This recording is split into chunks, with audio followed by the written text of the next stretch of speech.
For decades, history taught us that Vikings touched only the edge of North America, never venturing inland. But traces of ancient DNA, artifacts, and engineering challenge the coastal myth, hinting the Norse may have reached deep into what is now New York centuries before anyone dared imagine. How could evidence this large stay hidden so long? And what does it mean if the official story is missing an entire chapter? The answer begins by re-examining what we thought we knew. The story of Viking exploration in North America begins with a handful of sagas and a single windswept site on the edge of the continent. According to the Icelandic sagas, Norse seafarers led by Leif Erikson sailed west from Greenland around the year 1000, landing on unfamiliar shores they called Vinland. For centuries, these stories stood alone, half legend, half possibility, without physical proof to anchor them in the landscape of North America. That changed in the 1960s when archaeologists uncovered the remains of an ancient settlement at Meadows on Newfoundland's northern tip. Excavations revealed sod-walled houses, iron nails, and the telltale slag of a Norse blacksmith's forge. Radiocarbon dating placed the activity between 990 and 1050 CE, directly matching the saga accounts. This discovery confirmed that Vikings had indeed crossed the Atlantic, establishing the first and only verified pre-Columbian European presence in the New World. Yet the evidence at Meadows is striking for its limits as much as its revelations. The site is small, just 8 buildings clustered together, with signs of a brief occupation. There are no written records from the Norse themselves, only the sagas written down in Iceland, centuries later. The artifacts, iron boat rivets, a bronze cloak pin, simple tools, suggest a community prepared for both seafaring and survival, but leave little indication of how far these explorers ventured beyond the coast. For decades, historians have relied on this coastal settlement, combined with the saga narratives, to draw the boundaries of Viking activity in North America. The consensus holds that Norse expeditions were short-lived, limited to the edges of Newfoundland and Labrador, and that no evidence supports their movement inland. This model has shaped textbooks, museum exhibits, and public understanding for generations, setting a clear outer limit on the reach of the Norse in the Americas. But as new discoveries and technologies emerge, the certainty of this timeline is being quietly questioned. Rivers once carved the continent into natural highways long before railroads or highways reached the interior. The St. Lawrence River flows inland from the Atlantic, connecting to the Great Lakes and, by way of smaller rivers and lakes, to the heart of what is now New York. For Norse explorers, these waterways would not have been obstacles, but opportunities. Viking longships were designed for more than just open seas. Their shallow draft, sometimes as little as half a meter, allowed them to slip up rivers that would have stranded heavier vessels. Built from overlapping planks and reinforced with iron rivets, these ships could weigh up to 20 tons, but remained light enough for crews to haul them over land when necessary, a practice known as portage. In Scandinavia, portage routes were mapped and named, and sagas tell of ships being dragged between fjords and lakes to bypass treacherous rapids or stretches of dry ground. Professor Henrik Larsen, a maritime archaeologist, points to early French portolan charts that trace navigable routes from the Gulf of St. Lawrence deep into the continent. The Norse would have recognized these same river corridors, he explains. Their ships were built for exactly this kind of journey, coastal, riverine, and even overland when needed. Indigenous peoples had already been using these rivers for trade and travel for thousands of years. Archaeological surveys confirm that the St. Lawrence, Mohawk, and Hudson rivers formed an interconnected network, linking the Atlantic coast to the interior. Canoes and freight boats moved goods, people, and stories along these routes, making them some of the busiest arteries in pre-Columbian North America.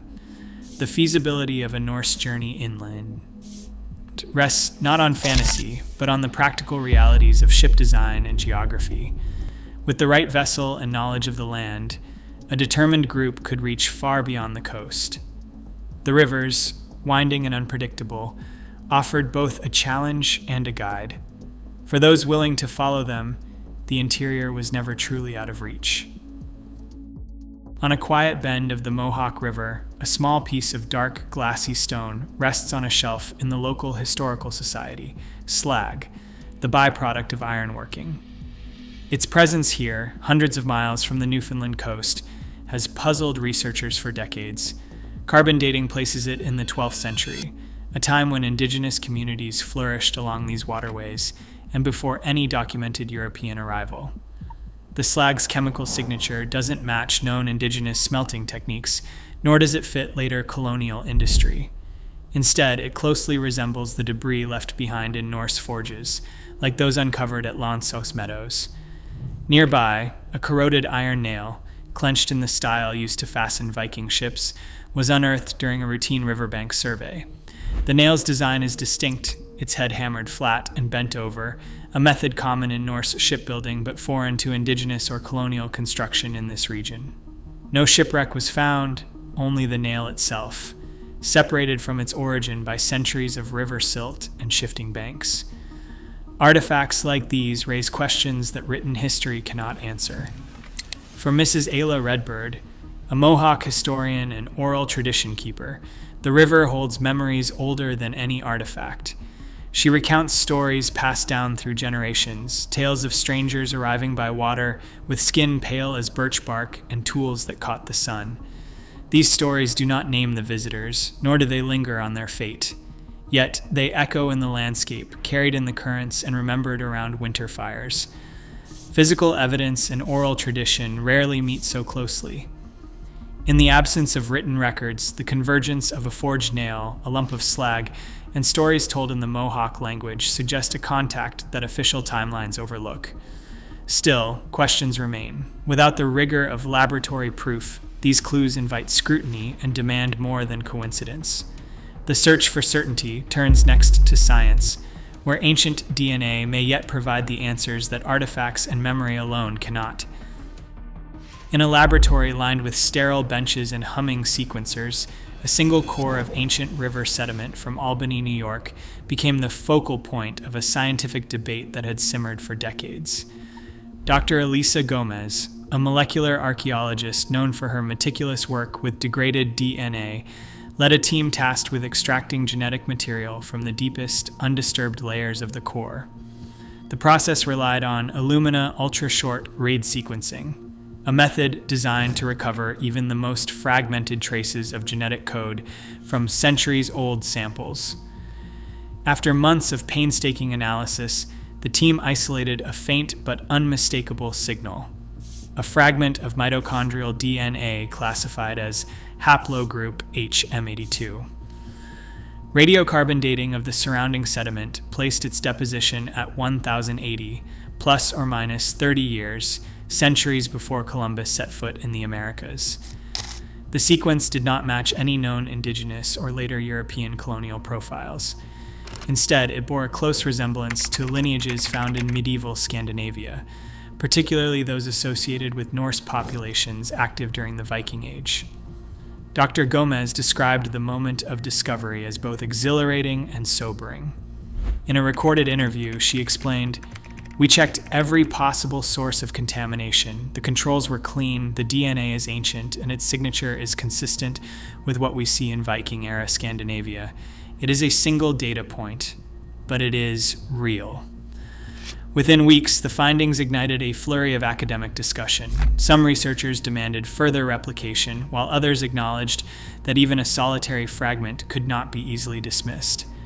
For the first time, the question of Norse presence inland was no longer just a matter of artifacts or oral tradition. The genetic evidence, though scant, offered a new kind of proof, one written not in stone or iron, but in the code of life itself. Today, scientific rigor demands that extraordinary claims meet extraordinary proof. As technology sharpens our lens on the past, even well-loved legends face hard questions. The real story of early America may remain hidden, but every new tool brings us closer. The search for truth never truly ends.